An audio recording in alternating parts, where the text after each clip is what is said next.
16ª parte. La cristiandad encontrada agitada o revolucionada. Estudios en el libro de los jueces. En la continuidad de nuestro presente estudio del libro de los jueces, seguimos desarrollando los respectivos sucesos del capítulo 4, en donde vemos expresado al tercer cautiverio o la tercera cautividad. Leeremos el capítulo 4, versos 1 y 2 de la versión King James traducida. Y los hijos de Israel volvieron a hacer lo malo ante los ojos del Señor cuando Ahod murió.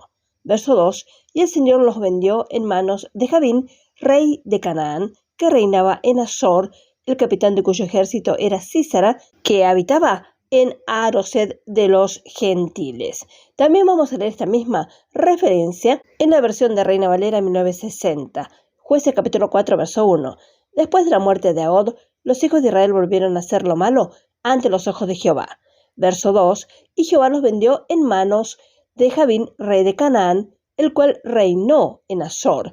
El capitán de su ejército se llamaba Sísara, el cual habitaba en Aroset Goim. 80 años tranquilos de descanso, reposo y paz han seguido a la doble victoria de Ahod y Sangar. Este es un doble 40, el límite de los años de paz que siguieron a la victoria de Otoniel. Y esto confirma nuestra interpretación de que estas dos liberaciones están estrechamente relacionadas y conectadas. Pero ahora se nos recuerda nuevamente que estamos estudiando un libro que nos habla del fracaso, no para que nosotros hagamos lo mismo, sino para que aprendamos el secreto de vencer, el secreto de la victoria, porque siempre al lado de los que hacen lo malo está también levantado el juez. Aquí se nos presenta el tercer cautiverio o la tercera cautividad, como se ve en el versículo 2.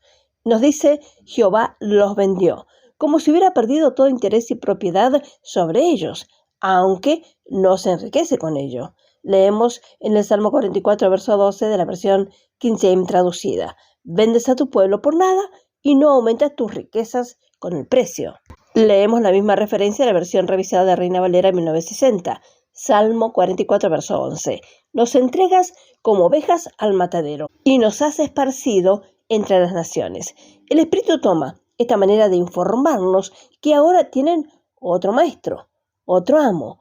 El Señor los ha entregado porque ellos rehusaron escuchar y prestar atención a su consejo. Ellos querían hacer lo que les placía, de acuerdo a su propia mente y razonamiento depravado, por lo que el Señor los vende. Ellos se vuelven esclavos de la razón, creyendo solo lo que pueden entender. Y este es un principio de Dios, que la siega será como la siembra.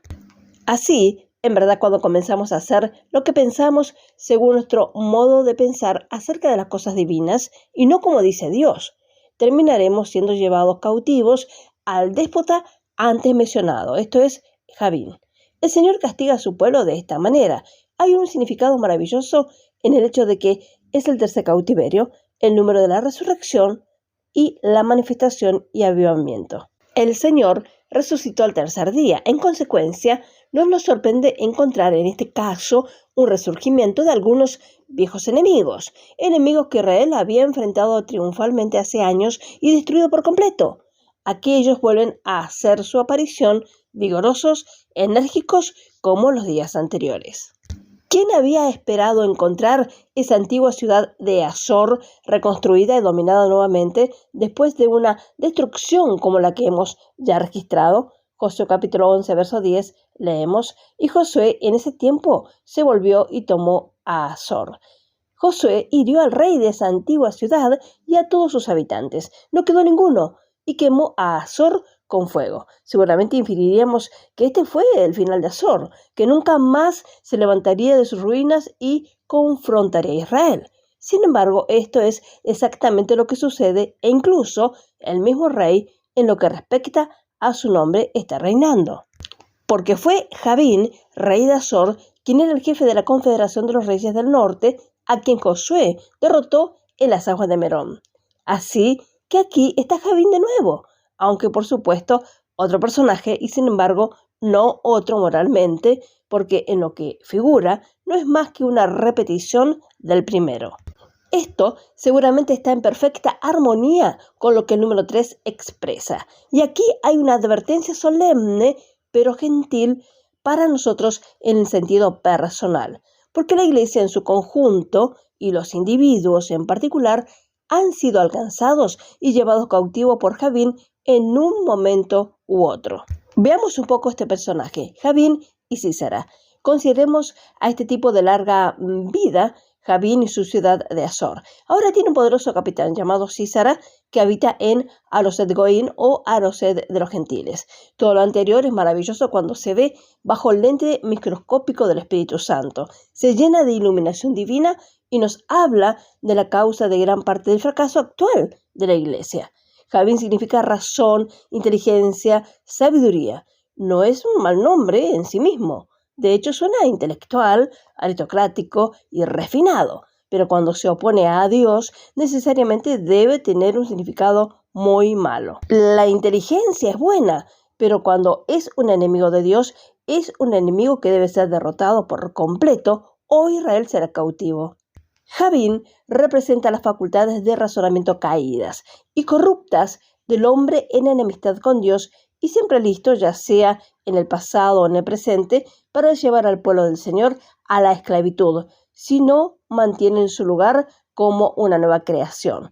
Hubo un tiempo en que Javín fue asesinado.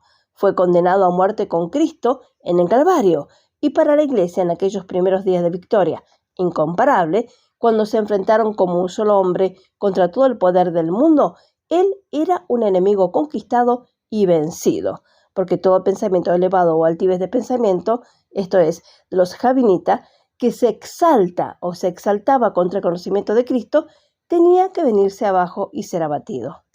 Pero por desgracia, ella como su prototipo ha olvidado lo que recibió y escuchó y los pensamientos elevados, como dice en 2 Corintios capítulo 10, verso 5.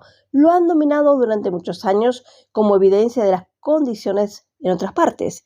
Javín es un enemigo muy astuto y somos muy susceptibles a su poder. Su ciudad real es Azor, un recinto o un lugar rodeado por un muro, un vallado, lo que significa, y seguramente una vivienda apropiada para Javín. El entendimiento carnal, estrecho, fanático, limitado por todos lados y necesariamente limitado por su propia capacidad limitada, sin admitir nada que esté más allá de su poder de razonar, necesariamente dando nada más que sus propios pensamientos. ¿Qué reflexión nos cabe para poder entender y ser un instrumento útil nosotros en las manos de Dios? Damos gracias al Señor por su fidelidad en su palabra y por la luz que ella otorga para nuestro beneficio espiritual. Por ahora dejaremos por aquí y con la ayuda del Señor continuaremos con el desarrollo de este apasionante estudio. El Señor le bendiga ricamente a cada uno. Amén y amén.